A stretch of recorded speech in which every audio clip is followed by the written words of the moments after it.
샬롬 11월 6일 수요일 하나님 나라를 시작하는 말씀 묵상 시간입니다. 오늘 아침 하나님께서 우리에게 주시는 말씀은 디모데전서 3장 8절에서 16절까지 말씀인데요. 오늘의 말씀을 젊은 삼누리 이순의 장기호 집사님께서 봉독해 주시겠습니다. 하나님의 말씀을 경청하십시오. 이와 같이 집사들도 정중하고 일구이연을 하지 아니하고 술에 임박하지 아니하고 더러운 일을 담하지 아니하고 깨끗한 양심의 믿음의 비밀을 가진 자라야 할지니 이에 이 사람들을 먼저 시험하여 보고 그 후에 책망할 것이 없으면 집사의 직분을 맡게 할 것이요 여자들도 이와 같이 정숙하고 모함하지 아니하며 절제하며 모든 일에 충성된 자라야 할지니라. 집사들은 한 아내의 남편이 되어 자녀와 자기 집을 잘 다스리는 자일지니 집사의 직분을 잘한 자들은 아름다운 지위와 그리스도 예수 안에 있는 믿음의 큰 담력을 얻느니라. 내가 속히 내게 가기를 바라나 이것을 내게 쓰는 것은 만일 내가 지체하면 너로 하여금 하나님의 집에서 어떻게 행하여야 할지를 알게 하려 함이니 이 집은 살아계신 하나님의 교회요 진리의 기둥과 터니라. 크도다 경건의 비밀이여 그렇지 않다 하는 이 없도다. 그는 육신으로 나타난 바 되시고 영으로 의롭다 하심을 받으시고 천사들에게 보이시고 만국에서 전파되시고 세상에서 믿음 바 되시고 영광 가운데서 올려지셨느니라. 아멘. 일반 직장인들도 그렇겠지만 목회자들도 마찬가지로 교육전도사를 거쳐서 전임전도사가 되고 전임전도사를 거쳐서 부목사가 되고 또 부목사를 거쳐서 담임목사가 되는 길이 많이 어렵습니다. 특히나 여성 목회자들은 더 그러합니다. 제가 처음 기독교 교육과를 갔을 때는 목회자가 되고 싶어서 갔던 것은 아니었습니다. 원래 미션스쿨의 종교교사가 되고 싶어서 종교교사 자격증이 나오는 장신대 기독교 교육과를 선택했습니다. 그런데 졸업 즈음 그 길도 많이 좁다는 걸 알았습니다. 그래서 대학교를 졸업할 무렵 많이 고민이 되었었는데요. 대부분의 친구들은 교회 사역과 목회의 뜻이 있어서 신학교를 온 친구들이 많기 때문에 자연스럽게 신학대학원에 진학했지만 제 꿈은 사역자가 아니었기에 신대원은 가고 싶지 않았습니다. 그럼 나는 무엇을 해야 하지? 한참을 고민하다가 그 당시만 해도 제 꿈이 사모였던지라 앞으로 만나게 될 남편이 목회를 할 테니까 나는 다른 걸 해서 남편의 목회를 도와야겠다. 네, 이렇게 생각하고 선택한 것이 가족 치료였습니다. 서울예대 대학원에 진학해서 상담을 공부하게 되었는데요. 졸업할 무렵이 되니 또 상담사의 길도 만만치 않다는 걸 알았습니다. 하지만 한 가지 달라진 건 상담을 공부하면서 다시 신학에 대한 관심이 생겼다는 것입니다. 물론 상담학도 사람의 마음을 치유하고 관계를 회복하는 데 훌륭한 도구가 되지만 치유라는 것이 일반 학문으로는 한계가 있다는 걸 깨닫게 됐거든요. 그래서 이후 1년을 다시 준비해서 신학대원에 입학을 했고 신대원에서 신학을 공부했습니다. 그 사이 남편도 만나 결혼도 하고 또 교육전도사로 계속 사역을 하다가 높은 뜻 광성교회까지 가게 되었는데요. 그리고 기회를 주셔서 광성교회에서 전임사역도 시작하게 됐습니다.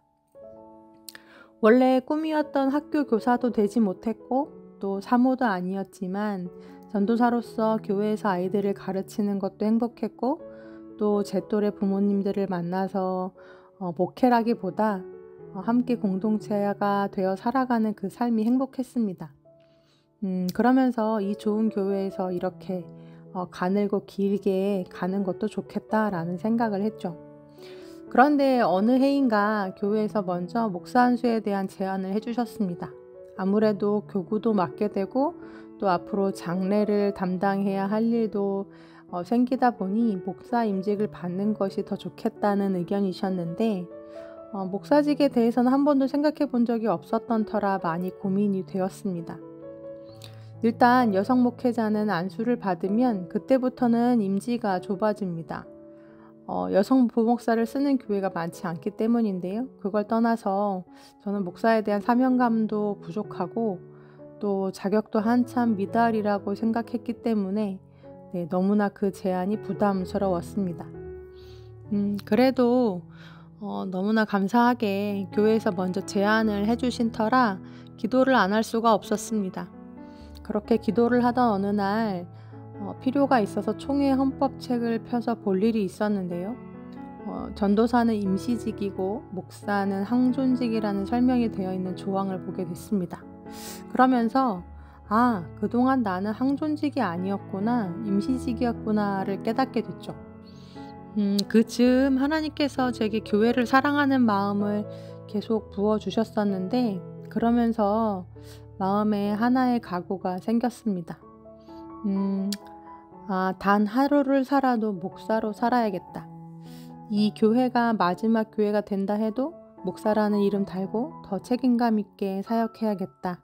더 책임감 있게 교회를 사랑해야겠다라는 결단이 제 마음에 생기더라고요. 그래서 그 다음 해에 목사고시를 보고 목사 안수를 받았습니다. 그렇게 목사 안수를 받던 날 동안교회 강단에 꿇어앉아 안수를 받으면서 울던 때가 생각이 납니다. 소명도 없고 능력도 없고 자격도 안 되는 사람을 거기까지 끌어다가 앉히신 하나님께 참 많이 감사했습니다. 그리고 다음날 아침 목사라는 이름을 달고 교회로 첫 출근하는 길에 이렇게 기도했습니다. 하나님, 제가 갖는 이 두려움이 사역이 끝나는 날까지 변하지 않게 해주세요. 지금도 어떤 자질 면에서 또 자격 면에서 능력 면에서 목사로서 한참 많이 부족하고 부끄럽지만 제가 가진 모토가 하나 있습니다. 두려움이 곧 능력이다 라는 것입니다. 어느 날 성경을 읽다가 눈에 번쩍 뜨이는 구절이 있었습니다. 출애굽기 18장 21절과 22절 말씀인데요. 모세 혼자서 수많은 재판을 감당하느라 쩔쩔매는 모습을 본 장인 이드로가 모세에게 했던 말입니다. 너는 또 온 백성 가운데서 능력 있는 사람들, 곧 하나님을 두려워하며 진실하며 불의한 이익을 미워하는 자를 살펴서 백성 위에 세워 천부장과 백부장과 50부장과 10부장을 삼아 그들이 때를 따라 백성을 재판하게 하라. 이드로가 모세를 도와 함께 백성을 재판할 천부장, 백부장, 50부장, 10부장을 세울 것을 제안하면서 온 백성 가운데 능력 있는 자를 뽑으라고 권면하는데요. 그런데 그가 말한 능력이 무엇이냐 하면 그 첫째가 하나님을 두려워하는 자요, 두 번째가 진실한 사람이요, 세 번째가 불의한 이익을 미워하는 자더라라는 것이었습니다. 그날 그 말씀을 통해 다른 무엇이 아니라 하나님을 두려워하는 것이야말로 하나님의 공동체를 섬기는 데 있어서 그러한 사람들이 갖추어야 할 제일 가는 능력이구나 라는 걸 다시금 깨달을 수 있었습니다. 사랑하는 성도님들, 오늘 본문은 어떤 사람을 집사로 세워야 하느냐 그 기준과 자격에 대해 나와 있는 본문입니다. 그런데 제가 왜 구구절절 저희 이야기를 시작으로 또 왜 뜬금없이 가장 큰 능력은 두려움이다 라는 둥 오늘 본문과는 별 상관없어 보이는 이야기를 하는 걸까요? 오늘 말씀에서 집사의 자격을 하나하나 살펴보면 어제 감독의 자격과 많이 다르지 않다는 걸 아실 것입니다. 성품 면에서나 생활 면에서 또 신앙적으로나 가정 안에서 바르고 본이 될 만한 자를 세우라고 말씀하시죠.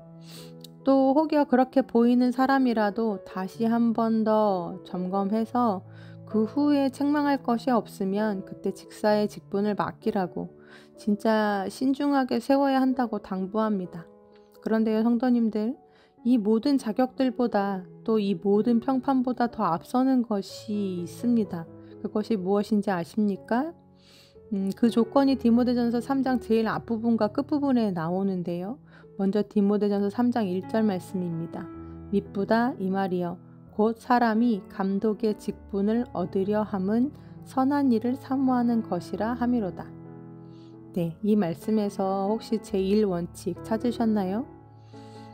말씀에는 이렇게 적혀 있습니다. 사람이 감독의 직분을 얻으려 함은 이라고요. 새번역 성경은 이 부분을 감독의 직분을 맡고 싶어 하면이라고 번역했는데요. 즉, 그에게 자원함이 있어야 한다는 것입니다. 그리고 하나님은 그것을 선한 일을 사모하는 것이라고 말씀하셨습니다. 왜 그럴까요? 왜 직분을 사모하고 자원하는 것이 선한 일이 될까요? 그 이유가 3장 끝부분에 나오는데요. 15절 중반절에 이렇게 말씀하고 있죠. 이 집은 살아계신 하나님의 교회요 진리의 기둥과 터이니라.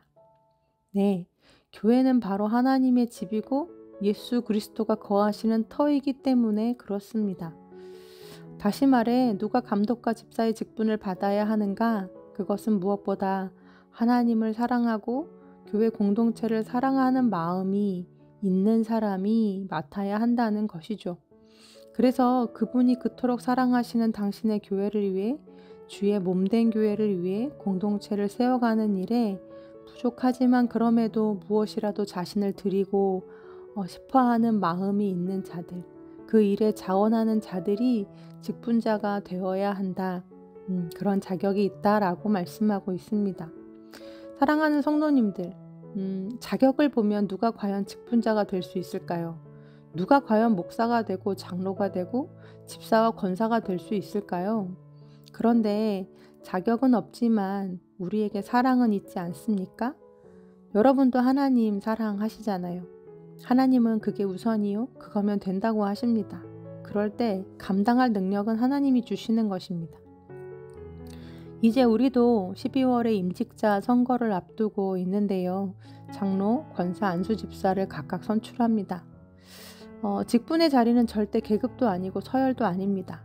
그저 더 책임감 있게 교회를 사랑하고 섬기는 자리입니다. 하나님을 사랑해서 무엇이라도 드리길 원하고 하나님이 그토록 사랑하시는 교회를 같은 마음으로 사랑하며 우리 공동체 식구들을 위해 헌신하고자 하는 마음이 있으면 그러면 됩니다. 그리고 오늘 말씀 13절에 보니 그렇게 자원하는 자들을 하나님께서 더 귀하게 인정하시고 그 직분을 감당할 때 오히려 더 크고 견고한 믿음을 주신다고 약속하셨습니다. 바라기는 우리 우신의 모든 교인들이 다 직분자가 되었으면 좋겠습니다. 그 일을 사모하는 자들이 되었으면 좋겠습니다. 그렇게 교회를 사랑하고 하나님을 사랑하는 우리 우신 가족들이 되기를 간절히 바랍니다. 12월에 있을 임직자 선거를 함께 준비하고 또 기도하면서 하나님께서 어느 때보다 더 특별히 하나님을 사랑하고 교회를 사랑하는 마음을 우리 온 성도님들께 부어주시기를 간절히 기도합니다. 아멘. 함께 기도하시겠습니다. 하나님, 능력은 없지만 제가 하나님을 사랑합니다. 여전히 자격 미달이지만 제가 그래도 하나님을 사랑합니다. 하나님, 우리 우신의 모든 교우들에게 능력이 아니라 하나님을 더 사랑하는 마음을 주시옵소서. 그래서 하나님 사랑하는 마음이 흘러넘쳐 교회로 흘러가게 해주시고 교회를 사랑하는 마음이 흘러넘쳐 우리 공동체 식구들 하나하나를 더 사랑하는 우리 우신의 가족들이 되기를 소망합니다. 12월에 있을 임직자 선거를 위해 온 교우들이 함께 기도로 준비하게 하시며 하나님 사랑하는 마음, 교회를 사랑하는 마음으로 겸손히 교회를 섬길 수 있는 좋은 직분자들이 세워지는 선거가 되게 하여 주옵소서. 예수님의 이름으로 기도합니다. 아멘. 말씀을 마쳤습니다. 오늘의 감사사연은 앞서 말씀을 봉독해 주신 장기호 집사님께서 보내주셨는데요. 제가 대신 읽어드리겠습니다. 하나시로 감사 제목을 나누어 달라는 목사님의 말씀을 전해 듣고 생각해 보니 참 감사할 것들이 많더라고요. 믿음의 가정에 태어나게 하신 것도, 건강도, 화목한 가정도, 보람있고 안정된 직장도요. 그 중에서도 하나님의 변함없으신 인도하심과 우신 공동체로 만나게 해주신 목사님들과 여러 가정들에 대해서 나누고 싶습니다. 대학 시절 유진 피터슨의 한 길 가는 순례자라는 책을 좋아했습니다. 책 내용도 그랬지만 책 내용이 매우 인상 깊었습니다. 그래서 오랜 기간 제 싸이월드 미니홈피 타이틀이 이 책의 영어 제목인 along obedience in the same direction. 한 방향으로의 오랜 순종이었습니다. 이 제목이 인상 깊었던 이유는 우선 우리 앞에 긴 여정이 놓여 있구나 하는 점을 되새기게 해주었기 때문이고, 다른 이유는 같은 방향으로 순례의 여정을 함께하는 사람들이 있구나 하는 점을 생각하게 해주었기 때문이었던 것 같습니다. 크고 작은 오르막과 내리막이 뒤섞인 삶을 살아가면서 내 스스로는 이 길을 완주해낼 힘과 능력이 없구나 하는 점을 더욱 실감하게 되는 것 같습니다. 작년 여름 부산으로 발령이 나서 다시 주말 부부 생활을 시작하게 됐습니다. 그 과정에서 사회적으로 의지했던 것들에 실망하기도 하고, 주말마다 손님처럼 집에 올라와서 정말 미친 것 같은 우리 교육 시스템에서 진정으로 중요한 것들을 다 놓쳐버리고 쳇바퀴 돌듯 생활하고 있는 것 같은 아이들에게 아무것도 할 수 없다는 점을 느끼면서 한없이 무기력해지더라고요. 정말 올바른 방향으로 나는, 우리 가족은 순례의 여정을 잘하고 있는 것인가? 끊임없이 자신 없는 질문만 던지게 되고요. 이러한 요즘의 제 삶에 빛이 되어주고 힘이 되어주는 것이 주일 예배 설교와 아침 하나시인 것 같습니다. 때때로 그 날에 꼭 필요한 말씀들을 주시기도 하고, 여러 성도님들의 사연을 듣다 보면 공감과 위로가 될 때가 참 많습니다. 말씀과 여러 사연들 속에서 나의 힘과 열심이 아니라 하나님의 변함없는 언약과 신실하심으로 내가 오늘도 오랜 순종의 여정을 살아낼 수 있다는 것이 너무 다행이고 힘이 됩니다. 매주 매일 말씀으로 수고해 주시고 삶과 눈물을 함께 나눌 수 있는 우리 목사님들이 계셔 주셔서 감사합니다. 그리고 또 큰 힘이 되어주는 분들이 우리 교회에서 순모임으로 만난 여러 가정들입니다. 같이 울고 웃으며 함께 보낸 시간으로 이제는 주일에 잠시 얼굴 보고 따뜻하게 손을 잡는 것만으로도 큰 힘과 위로가 됩니다. 제게 한 길 가는 순례자들이 누구인가 물어보신다면 저는 주저없이 우리 목사님들과 함께하는 여러 가정들이라고 답할 것 같습니다. 아주 나중에 이 긴 여정을 다 마치고서 서로 눈빛만으로도 고생 많았어, 수고했어, 격려하고 축하할 날이 있겠죠? 네, 그리고 추신으로 제가 이 책 제목을 너무 좋아했기 때문에 지금도 나그네처럼 여러 곳을 떠도는 삶을 살고 있는 건 아닌가 싶기도 합니다.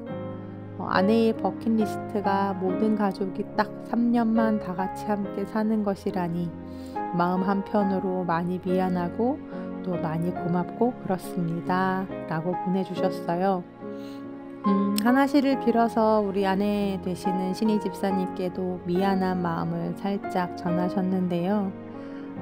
우리 장 집사님 정말 순례자처럼 발령이 너무 잦은 직장에서 근무하고 계십니다. 올해 말에도 또 발령을 앞두고 계시는데요. 집사님께 그리고 집사님 가정에 가장 좋은 길로 또 가장 선한 길로 인도해 주시길 함께 기도해 주시면 감사하겠습니다. 우리는 모두 순례자이기에 계속해서 그 순례의 길을 걸어가야 하지만 집사님 고백처럼 순례의 길을 함께 걷고 있는 가족들과 믿음의 공동체 식구들이 있어서 조금은 덜 외롭고 조금은 덜 힘든 것 같습니다. 오늘 이 아침 어디에 계시든 흩어진 교회로 서로를 그리워하며 순례의 길을 갈 때 이 찬양 함께 올려드리며 하나님을 예배하는 아침이 됐으면 좋겠습니다. 우리 보좌 앞에 모였네. 함께 찬양 들으시겠습니다.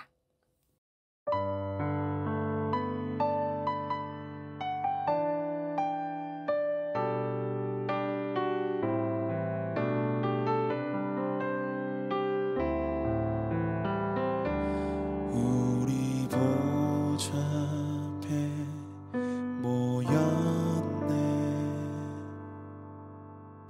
함께 주를 찬양하며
쏟으신 그 사랑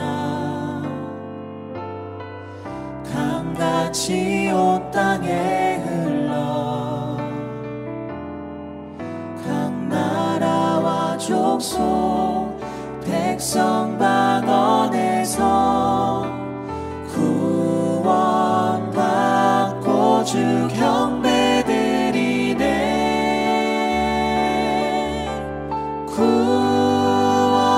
구원하심이 보좌에 앉으신 우리 하나님과 어린 양께 있도다. 구원하심이 보좌에 앉으신 우리 하나님과 어린 양께 있도다. 영원 영원히 영원 영원히 영원 영원히 주님께 영원 영원히 영원 영원히 영원 영원히 주님께 영원 영원히 영원